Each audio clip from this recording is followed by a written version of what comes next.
प्रिय मित्र अंश, नमस्ते। कल शाम को तुम्हारा पत्र मिला था। कुछ देर पहले ही हम लोग आगरा की यात्रा से लौटे थे। इसी कारण आज पत्र लिख रहा हूँ। पिछले हफ्ते हमारी परीक्षाएं समाप्त हो गई थीं। घर पहुंचते ही मम्मी पापा ने बताया कि हम लोग आगरा घूमने जा रहे हैं। यह सुनकर मुझे अत्यधिक प्रसन्नता हो रही थी। पापा ने तो पहले ही ट्रेन की टिकटें बुक करा ली थी। जिस दिन हमारी परीक्षाएं समाप्त हुईं, उसकी अगली सुबह आगरा जाने की तैयारी शुरू हो गई।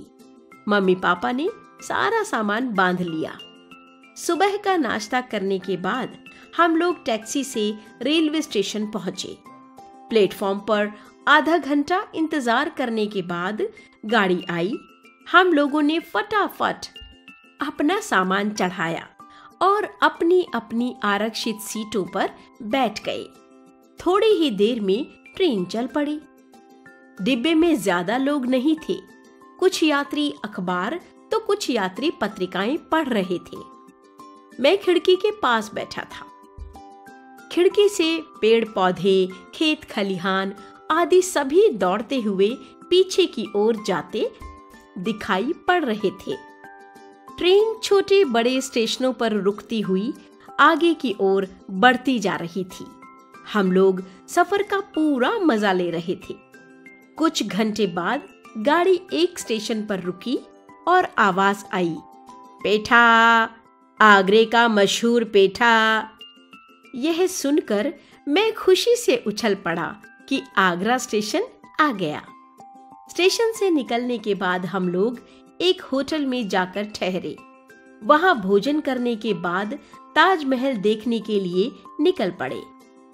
ताजमहल दुनिया के 7 आश्चर्यों में से एक है और भारत की ऐसी ऐतिहासिक धरोहर है जो यूनेस्को की विश्व धरोहर सूची में सम्मिलित है। ताजमहल की सुंदरता आश्चर्यचकित करने वाली है। हम सब उसकी सुंदरता और भव्यता देखकर दंग रह गए। यह एक ऊंचे चबूतरे पर सफेद संगमरमर से बना है, जिसके पीछे यमुना नदी बहती है। ताजमहल का निर्माण मुगल बादशाह शाहजहां ने अपनी बेगम मुमताज महल की याद में करवाया था। ताजमहल देखने के बाद हम सभी वहां बाजार घूमने गए। मम्मी ने बाजार में पेठा और सोहन हलवा की खरीदारी की। मैंने और पापा ने अपने लिए जूते खरीदे। उसके बाद हम लोग वापस होटल में आ गए। दूसरे दिन हम सब फतेहपुर सीकरी घूमने गए। हम लोगों ने वहां बुलंद दरवाजा भी देखा, जिसकी ऊंचाई 45 मीटर है। मुगल बादशाह अकबर ने इसका निर्माण दक्षिण भारत की विजय के पश्चात करवाया था। सलीम चिश्ती की दरगाह भी यही है, जो चारों ओर से सफेद संगमरमर की जालीदार दीवारों से घिरी हुई है। शाम होने पर हम लोग वापस होटल आ गए। फिर भोजन करने के उपरांत ट्रेन पकड़ने के लिए स्टेशन की ओर रवाना हुए। तीसरे दिन शाम तक हम लोग घर वापस पहुंच गए। मन में आगरा की यादें अभी भी ताजा हैं। अच्छा, अब पत्र समाप्त करता हूँ। जब मिलेंगे तब ढेर सारी बातें करेंगे। तुम्हारा मित्र नक्षत्र।